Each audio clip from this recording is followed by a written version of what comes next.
The ultimatum. Humanity faces an alien threat. The sweltering heat of a Washington, D.C. summer seemed to intensify as world leaders gathered in an emergency session at the United Nations headquarters. The usual chatter and political maneuvering were conspicuously absent, replaced by a tense silence that spoke volumes about the gravity of the situation. Dr. Elena Reyes, the newly appointed Secretary General of the UN, stood at the podium, her usually calm demeanor betraying a hint of strain. She took a deep breath, her eyes scanning the room filled with the most powerful individuals on Earth. Distinguished delegates, I stand before you today with news that will forever change the course of human history. She began, her voice steady despite the weight of her words. 12 hours ago, we received a transmission from an alien civilization calling themselves the Zoraxian Imperium. A collective gasp rippled through the assembly. Murmurs of disbelief and shock quickly spread, but were silenced as Dr. Reyes raised her hand. I know this is difficult to process, but I assure you, this is not a drill or a hoax. The message was received simultaneously by every major space agency and verified by our top scientists. She paused, allowing the gravity of her words to sink in. The Zoraxians have issued an ultimatum. Earth must surrender a significant portion of its resources and accept their rule, or face total annihilation. The room erupted into chaos. Shouts of defiance mingled with cries of fear and disbelief. Dr. Reyes waited patiently for order to be restored before continuing. We have been given 1 Earth year to comply. The Zoraxians claim to have a vastly superior military force and technology beyond our comprehension. They view us as nothing more than a primitive species ripe for conquest. In the third row, General Marcus Chen of the United Earth Defense Force leaned forward, his eyes narrowing. He had spent his entire career preparing for threats to global security, but nothing could have prepared him for this. As the clamor in the room grew, he caught Dr. Reyes' eye and gave a subtle nod. It was time to reveal humanity's ace in the hole. Dr. Reyes cleared her throat, silencing the room once more. However, we are not as defenseless as the Zoraxians believe. For the past 2 decades, a secret international coalition has been preparing for the possibility of extraterrestrial contact, both peaceful and hostile. Gasps of surprise echoed through the chamber as she continued. Operation Sentinel, as it's called, has made significant advancements in propulsion, energy weapons, and defensive technologies by reverse engineering artifacts recovered from various sites around the world. General Chen stood up, his commanding presence drawing all eyes to him. Distinguished leaders, I am General Marcus Chen, head of the United Earth Defense Force. While the Zoraxian threat is grave, we are not without hope. Our clandestine space fleet, though small, is equipped with technology that may level the playing field. He activated a holographic display in the center of the room, showing sleek spacecraft unlike anything the public had ever seen. These ships represent the pinnacle of human engineering combined with adapted alien technology. We have a fighting chance, but we'll need the full cooperation of every nation to expand our fleet and prepare our defenses. As the implications sank in, a tense silence fell over the assembly. Dr. Reyes spoke again, her voice filled with determination. We stand at a crossroads. The choice before us is clear: submission or defiance. I propose that we, as a united human race, choose to fight. The silence was broken by the delegate from Kenya, who stood up with fire in his eyes. My people have faced colonization before. We will not bow to these aliens. Earth stands united. One by one, other delegates rose, voicing their support. The room that had been filled with fear and chaos just moments ago now resonated with a sense of unity and purpose. Dr. Reyes nodded, a glimmer of hope in her eyes. Then it's decided. We have 1 year to prepare for the fight of our lives. Every resource, every mind, every hand will be needed in this effort. This is no longer about individual nations or ideologies. This is about the survival of our species. As the assembly adjourned, world leaders huddled in groups, already beginning to formulate plans. General Chen approached Dr. Reyes, his face grim but determined. "Madam Secretary General, we have a lot of work ahead of us," he said. Dr. Reyes nodded. "Indeed we do, General. But if there's one thing I know about humanity, it's that we are at our best when faced with impossible odds. Assemble your team. We need to begin Operation Sentinel's expansion immediately." As they left the chamber, neither of them noticed the janitor in the corner, his eyes glowing with an otherworldly light as he tapped a hidden communication device. The Zoraxian spy had witnessed everything, and his masters would not be pleased to learn that their primitive prey had teeth. In the days that followed, the world changed dramatically. The public announcement of the Zoraxian ultimatum was met with initial panic, but as details of Earth's secret preparations were revealed, fear gave way to a fierce determination. Cities transformed into hubs of military and scientific activity. Factories retooled to produce components for the expanding space fleet. Universities became think tanks, with the brightest minds working around the clock to push the boundaries of physics and engineering. In orbit, the first of Earth's new defense satellites were deployed, their advanced sensors scanning the depths of space for any sign of the approaching Zoraxian fleet. On the far side of the moon, hidden shipyards worked tirelessly, constructing vessels that would serve as humanity's first line of defense. As the months passed, the people of Earth united in a way never before seen in human history. Old rivalries were set aside, resources were pooled, and a new sense of global identity emerged. They were no longer citizens of individual nations, but Terrans, defenders of Earth. Amidst this flurry of activity, Dr. Elena Reyes and General Marcus Chen worked tirelessly to coordinate the global effort. Late one night, as they reviewed the latest progress reports in a secure underground facility, Elena voiced the concern that had been nagging at her. "Marcus, do you think we're really ready for this? The Zoraxians have likely conquered countless worlds. We're preparing to fight an enemy we know almost nothing about." General Chen was quiet for a moment, his weathered face thoughtful. "Elena, throughout history, humanity has faced overwhelming odds and emerged victorious. The Zoraxians may have advanced technology, but they've underestimated us. That's their first mistake." He pulled up a holographic display of Earth's growing fleet. "We have something they don't expect. The element of surprise. They think they're coming to subjugate a primitive species. Instead, they'll be meeting a united planet ready to fight for its freedom." Elena nodded, drawing strength from his confidence. "You're right. We've achieved so much in so little time. But there's still so much to do." "Then we better get back to work," Marcus said with a grim smile. "The clock is ticking, and humanity's future hangs in the balance." As they returned to their tasks, neither of them could shake the feeling that somewhere out in the vast expanse of space, the Zoraxian fleet was drawing ever closer. The greatest test in human history was approaching, and failure was not an option. Earth would stand defiant, ready to shock the galaxy and claim its place among the stars. Thank you for your interest in continuing the story. I'll now provide part 2 of our HFY science fiction tale, focusing on Project Phoenix, Earth's secret weapon. This part will delve deeper into humanity's preparations and introduce a key technological development that could turn the tide against the Zoraxian threat. Part 2. Project Phoenix, Earth's secret weapon. The hidden research facility, deep beneath the Rocky Mountains, buzzed with frenetic energy.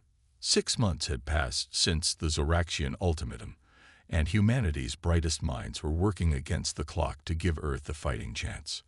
Dr. Aisha Patel stood before a holographic display, her dark eyes intense as she manipulated complex equations with a flick of her wrist. At 32, she was already considered one of the world's foremost experts in theoretical physics, but the challenge before her now dwarfed anything she had faced before. "Dr. Patel," a voice called from behind her. She turned to see General Chen striding into the lab, accompanied by Dr. Reyes and a man she didn't recognize. "How's our secret weapon coming along?" Aisha sighed, running a hand through her short, curly hair. "Progress is complicated, General. The theory is sound, but practical application is proving challenging. Dr. Reyes stepped forward, her brow furrowed with concern. We're running out of time, Aisha. The Zoraxian deadline is less than 6 months away. I'm aware of the time pressure, Aisha replied, a hint of frustration in her voice. But we're talking about bending the very fabric of space-time. It's not exactly something you can rush. The stranger cleared his throat, drawing everyone's attention. He was a tall, lanky man with a shock of white hair and piercing blue eyes that seemed to see right through you. Perhaps I can be of assistance, he said, his voice carrying a slight German accent. General Chen nodded. Dr. Patel, allow me to introduce Dr. Klaus Schmidt.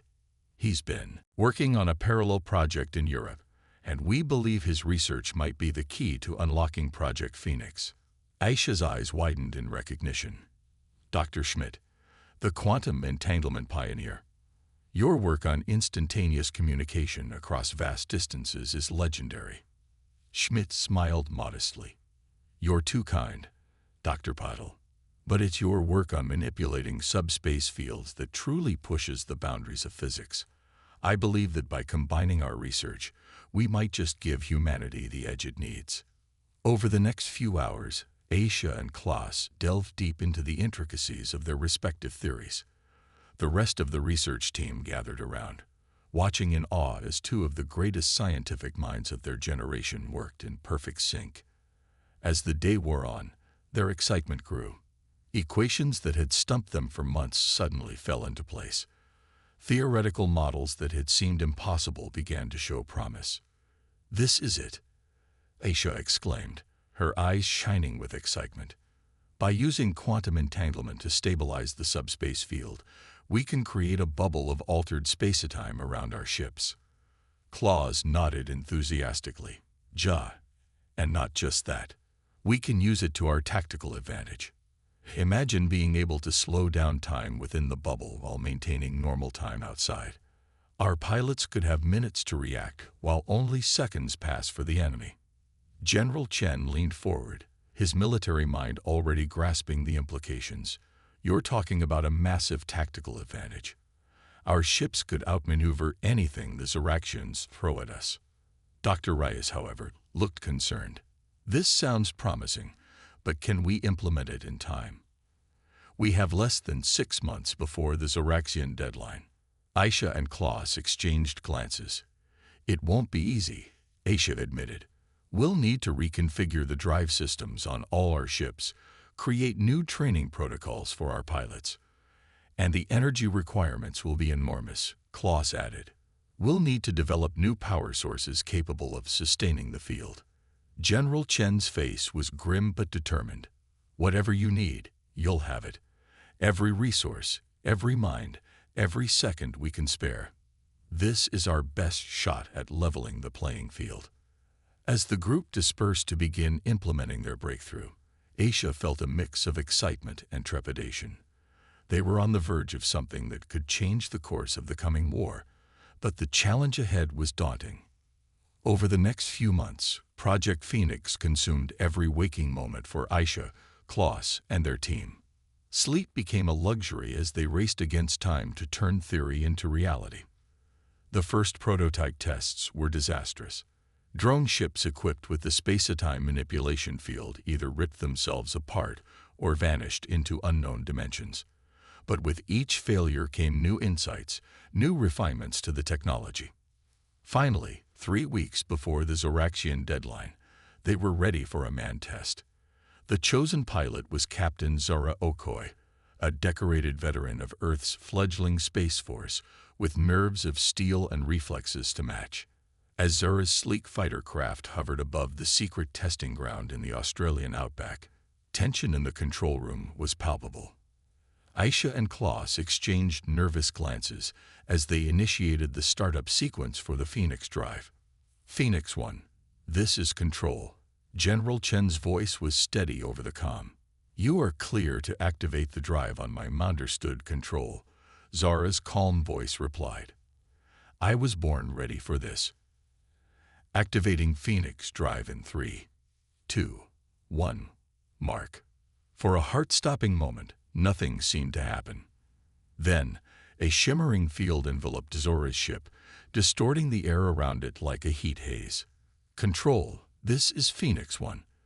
Zora's voice crackled over the comm, sounding strangely distorted. "The drive is active, and holy shit, you've got to see this." The sensor readings were off the charts. From their perspective, Zora's ship was moving at impossible speeds, leaving afterimages in the sky. But for Zora, time had slowed to a crawl outside her bubble. "It's incredible," she reported. "I have so much time to react, to think. It's like the rest of the world is standing still." The test was a resounding success. In the days that followed, every available ship was fitted with the Phoenix drive. Pilots underwent intensive training to handle the new technology, pushing the limits of human reaction time and spatial awareness. As the Zoraxian deadline loomed ever closer, a sense of nervous anticipation filled the air. Earth's fleet, though small compared to what they expected from the alien armada, was now equipped with technology that defied the laws of physics as most understood them. The night before the deadline, Dr. Rice addressed the world in a globally televised broadcast. Her words were measured, but filled with quiet determination. People of Earth, tomorrow we face our greatest challenge. The Zoraxians come not in peace, but with the intent to subjugate or destroy us. But we will not go quietly into the night. We will not vanish without a fight. We're going to live on. We're going to survive." She paused, her gaze seeming to meet every viewer's eyes. "Tomorrow, we declare in one voice. We will not surrender. We will not bow. We are humanity. And this is our home. To the stars we say, come and take it, if you dare." As her words echoed across the planet, millions looked to the sky with a mixture of fear and defiance.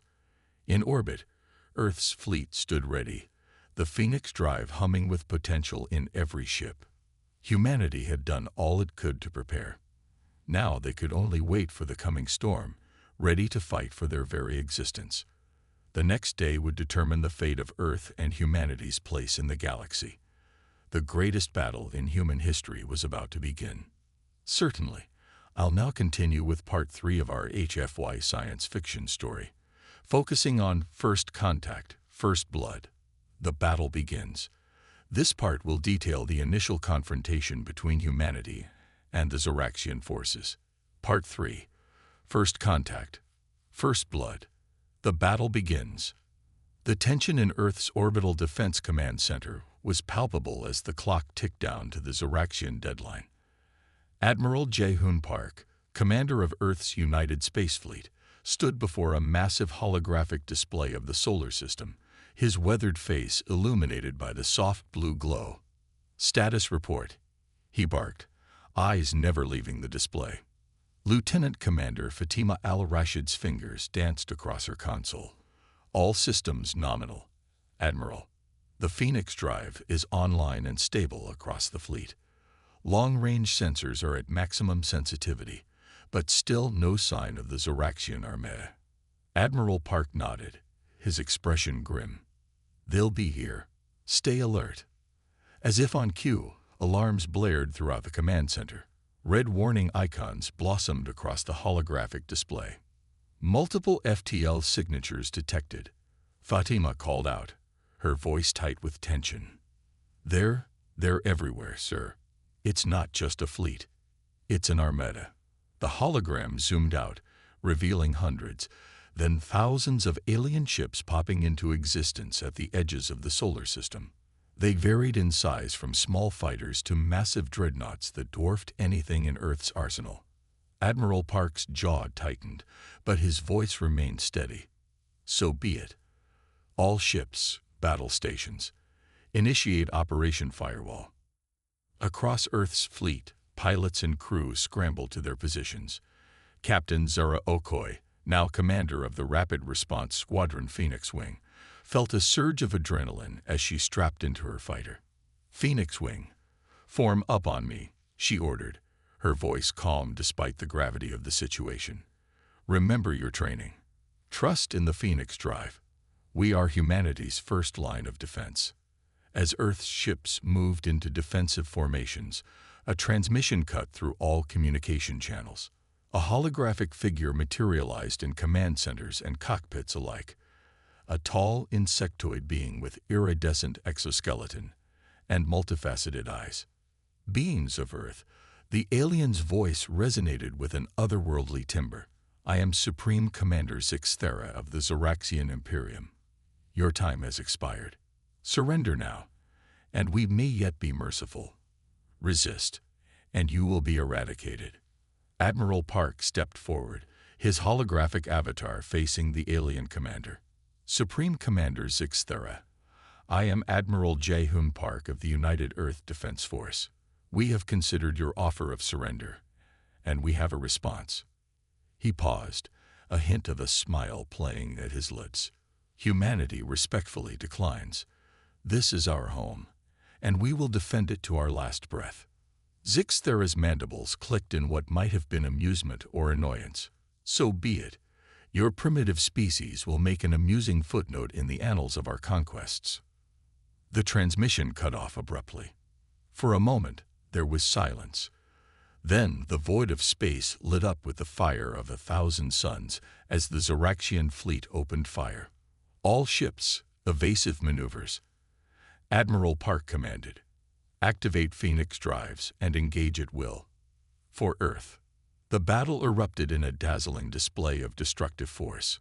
Zoraxian energy weapons lanced out, expecting to obliterate the human fleet with ease. But to their shock, the Earth ships seemed to flicker and dance between the beams, moving with impossible speed and precision. Captain Zera Okoi felt time slow to a crawl as her Phoenix drive engaged. She watched a Zoraxian plasma bolt crawl past her cockpit, adjusting her fighter's trajectory with millisecond precision. Phoenix wing, weapons free. Show these bugs what happens when they pick a fight with humanity. Her squadron unleashed a barrage of missiles, each one guided by AI systems that adapted to the Zoraxians' evasive patterns in real time. Explosions blossomed across the alien formation as the missiles found their marks. Aboard the Zoraxian flagship, Supreme Commander Zixthera watched in disbelief as the supposedly primitive human fleet held its own against his vastly superior forces. Impossible, he chittered. How are they moving like that? Amplify our weapon yields. Crush these insects. The space around Earth became a maelstrom of energy weapons, missiles, and debris. The Phoenix drive gave human ships an incredible advantage in maneuverability, but the sheer number of Zoraxian vessels began to take its toll. We've lost the Intrepid and the Valor, Fatima reported, her voice tight. The Zoraxians are pushing towards our inner defense line.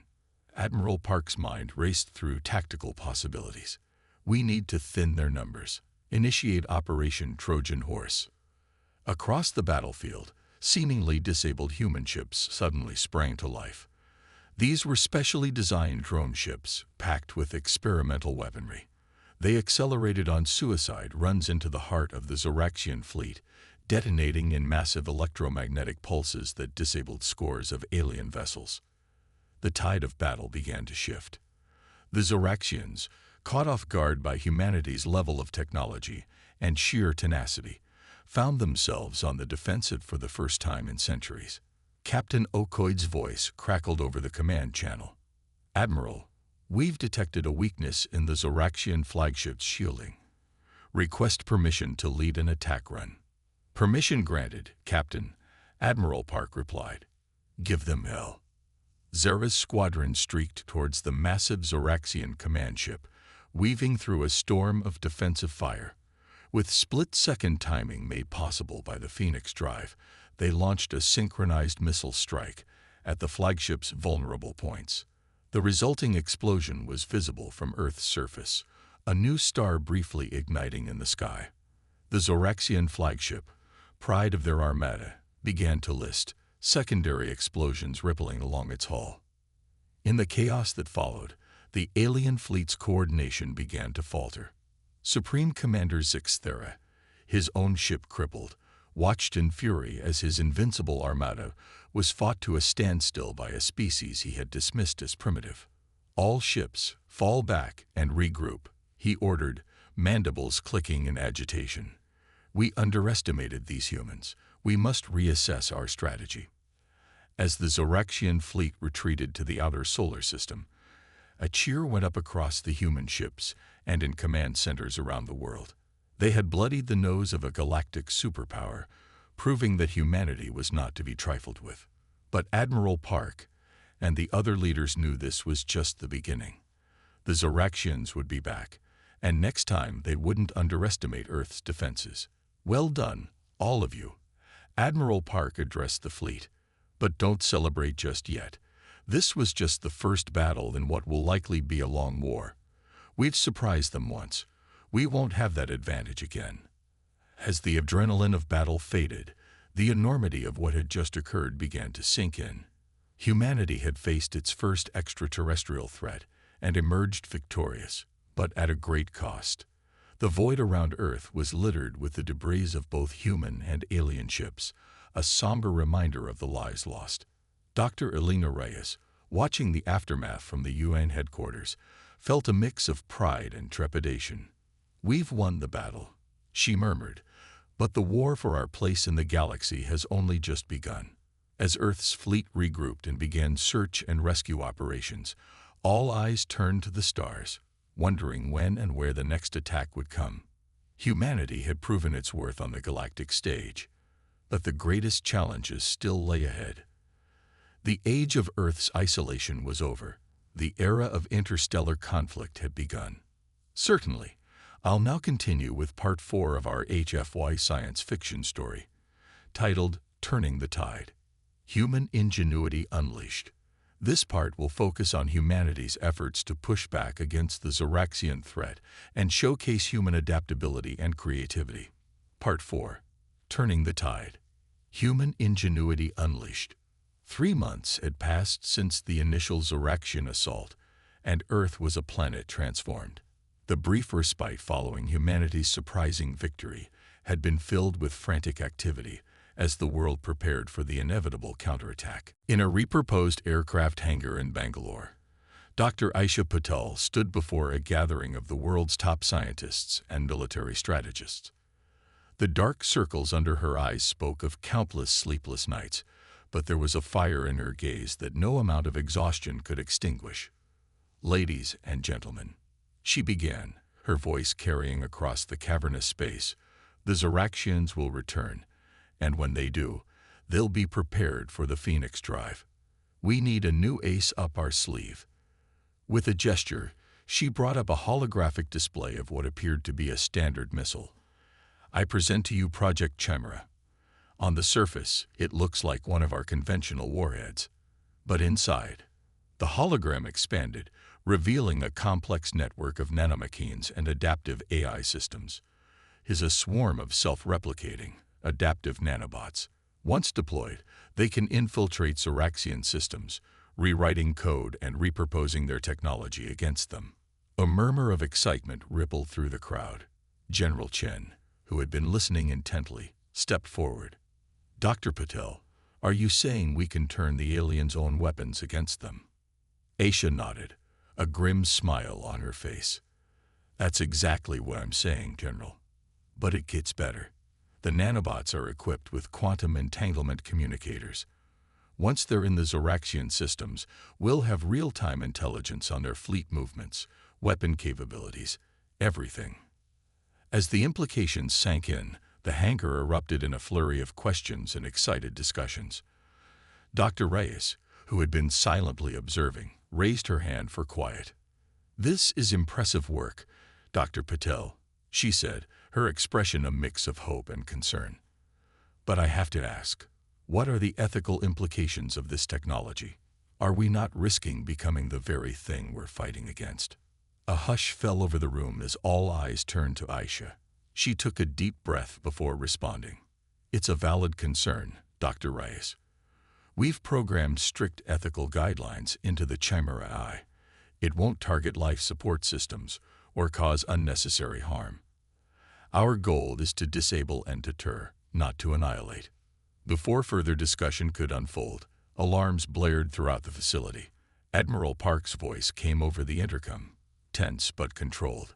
The Zoraxian fleet has been detected entering the solar system. All personnel to battle stations.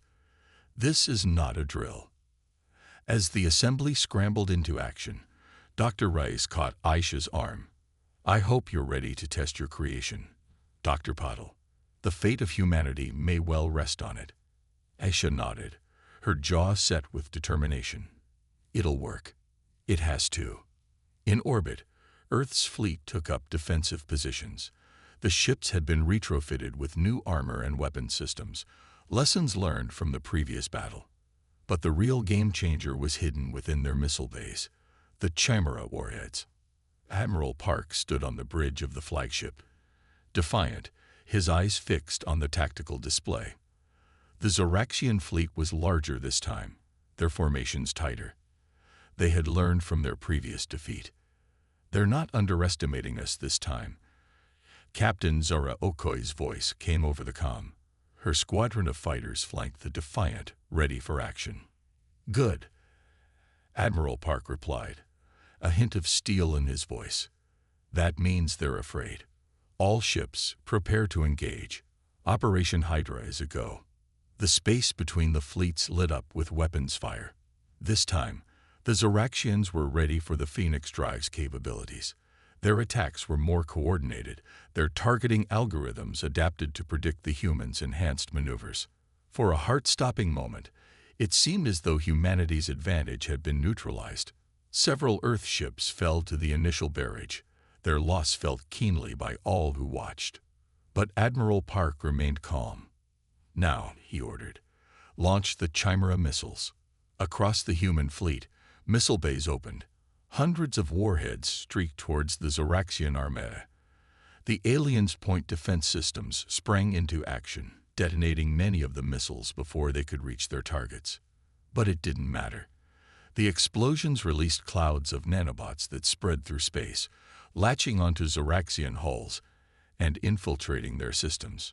At first, nothing seemed to happen. Then, chaos erupted within the alien fleet. Ships began firing on each other. Shields dropped inexplicably.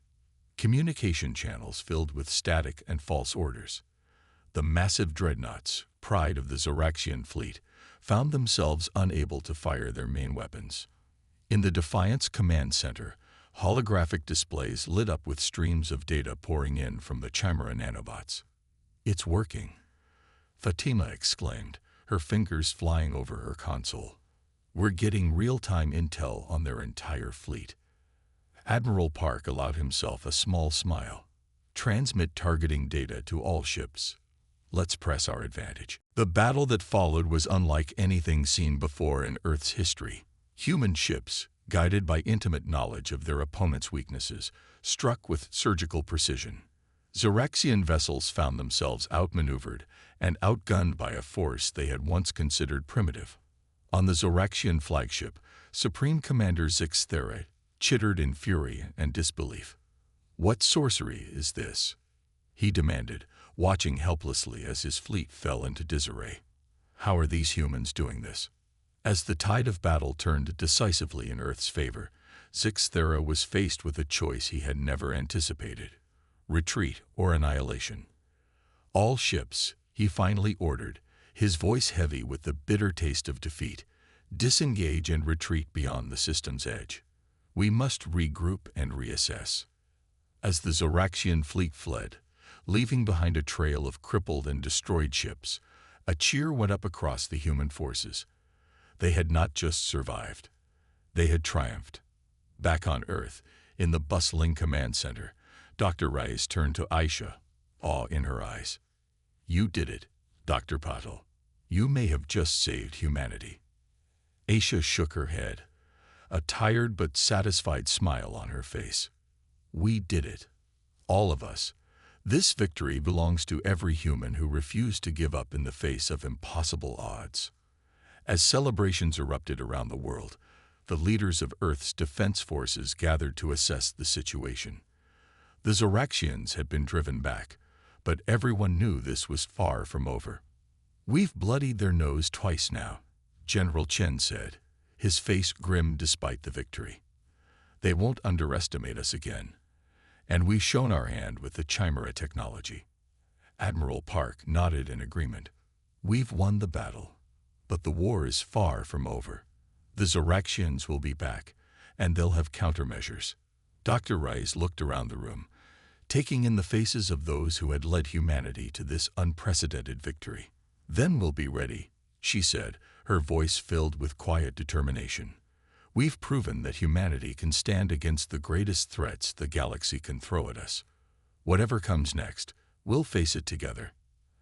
As the meeting adjourned, all eyes turned to the stars visible through the command center's windows.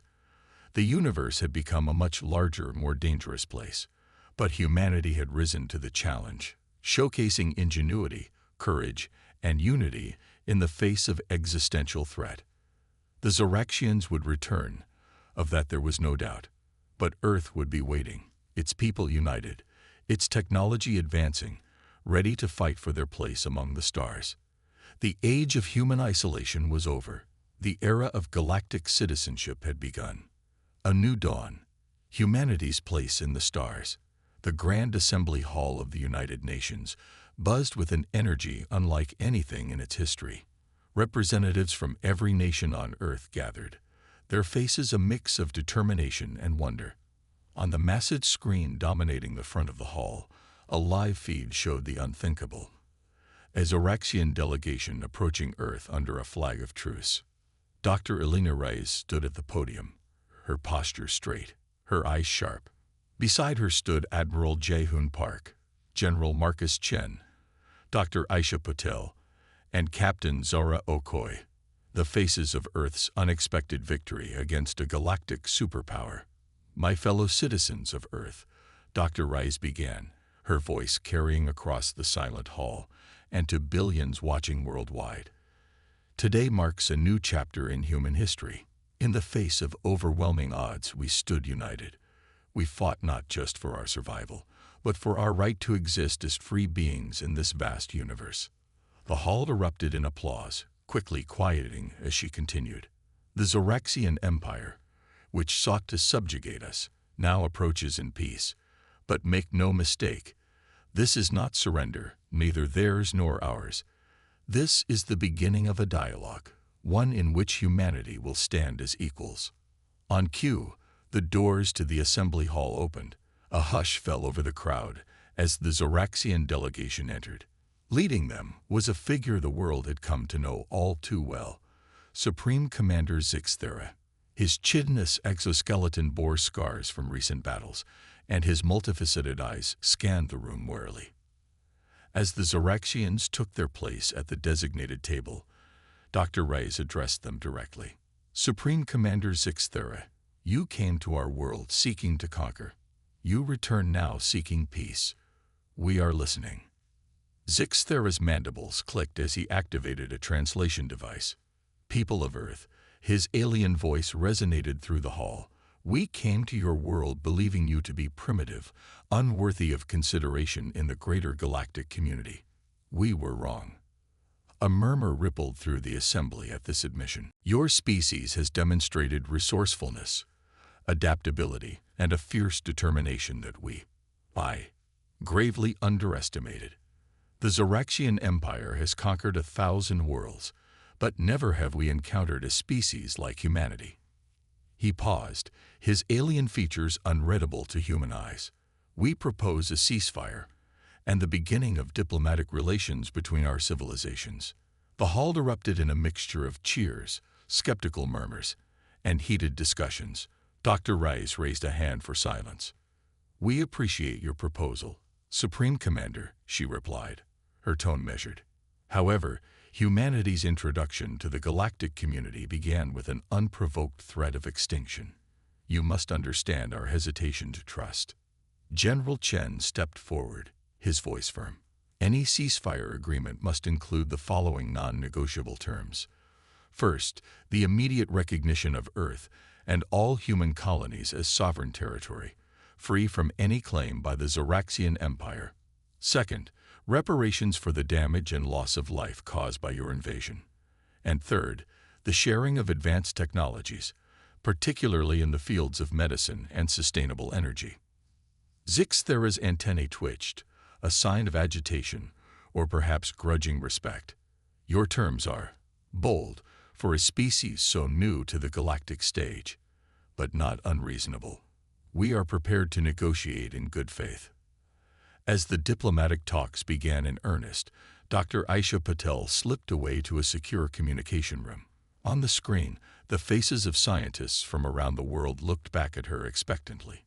The diplomatic team will handle the official negotiations, she said, her eyes gleaming with excitement. But we have work to do.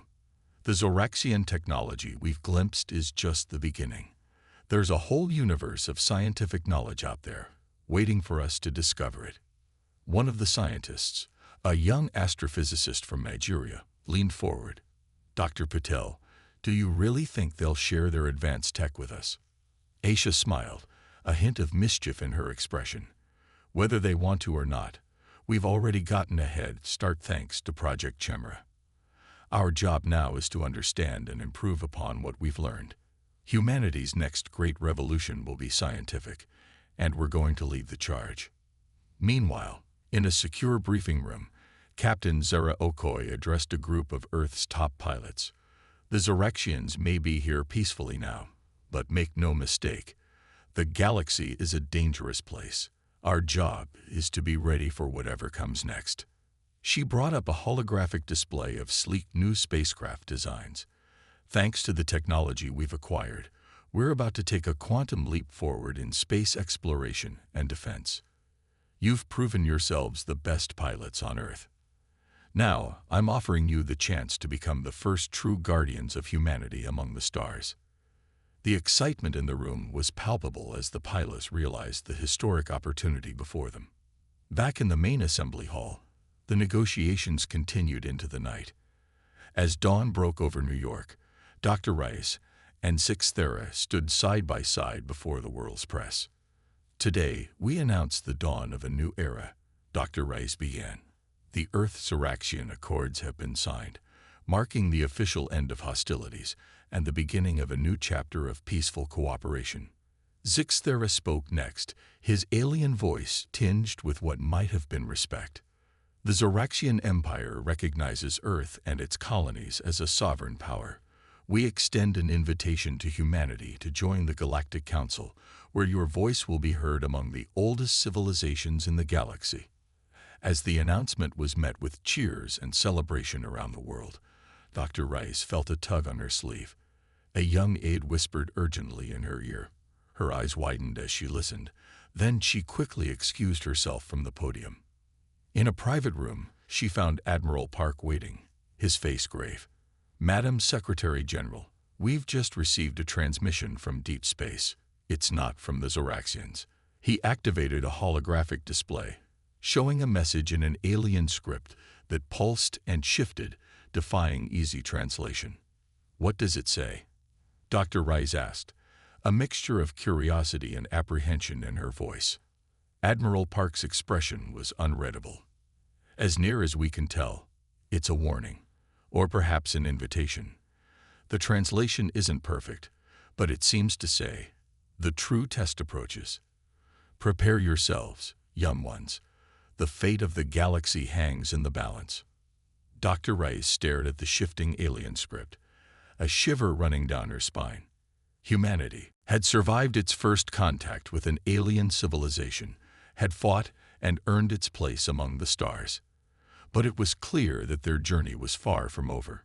New challenges, new wonders, and perhaps new dangers awaited them in the vast expanse of the cosmos. As she turned to leave, to face the press and a world eager for news of their bright future, Dr. Rice paused. Admiral, she said softly, whatever's coming, we'll face it the same way we face the Zoraxians, together. Admiral Park nodded, a hint of a smile on his weathered face. Together, he agreed. As they stepped back into the light of a new day, the first dawn of Earth's new era as a galactic civilization, both knew that humanity's greatest adventures were still to come. The stars, once distant and unreachable, now beckoned with infinite possibilities. The end.